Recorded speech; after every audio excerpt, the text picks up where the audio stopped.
I'm now going to hand this over to T, who is going to wrap up day 2.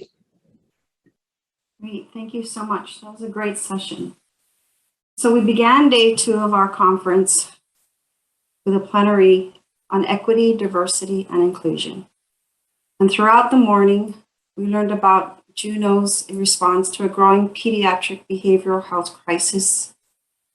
We heard guidance and updates from 3 states that have recently launched and have been able to sustain pediatric medical recognition programs. Heard updates on the EMSC program's evaluation from 2020 to 2021, and walked through a wide array of resources compiled in the Pediatric Readiness Toolkits for pre-hospital practitioners, nurses, and physicians. In the afternoon, we viewed presentations on the FAN toolkit and best practices. We learned to conduct a remote SWOT analysis, received some implicit bias training, and disaster planning 101. We also continued part 2 of state programs and family advisory network partnerships.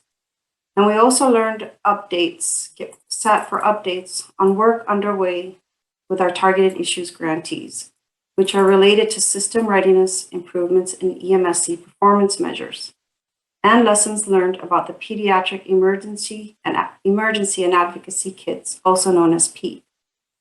We then concluded our day with 10 poster presentations to include. That was a pretty quick, lot of learning in a very short period of time. Our 10 posters presented today were Pediatric Readiness is essential for pediatric disaster readiness. A pilot pediatric emergency medicine knowledge needs assessment in a general emergency department. Development of a pediatric facility recognition virtual survey process in Illinois. The National Pediatric Readiness Quality Initiative.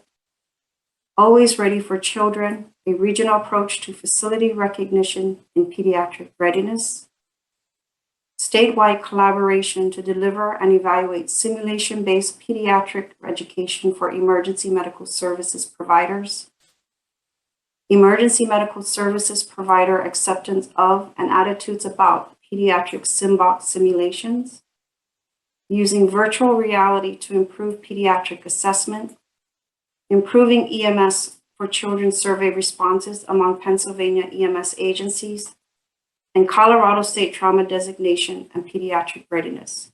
I encourage you to go to the tab where you can learn more and follow the recordings about each of these poster presentations. Tomorrow we have another great lineup. We will begin at 10 a.m. Eastern with 9 more poster presentations by each of the authors who will be sharing their work with you. Again, sessions have been recorded and will be archived on the EIIC website following the meeting, and we encourage you to view the updates from NHTSA, ASPR, NIH, the Federal Office of Rural Health Policy, and Indian Health Service to learn more about our collaborative efforts and to hear messages they have for the EMSC community. Please take a moment to complete an evaluation for each session as part of our ongoing efforts to improve the quality of our EMSC work. We ask that you please evaluate the sessions, the posters, and the overall conference using the surveys provided.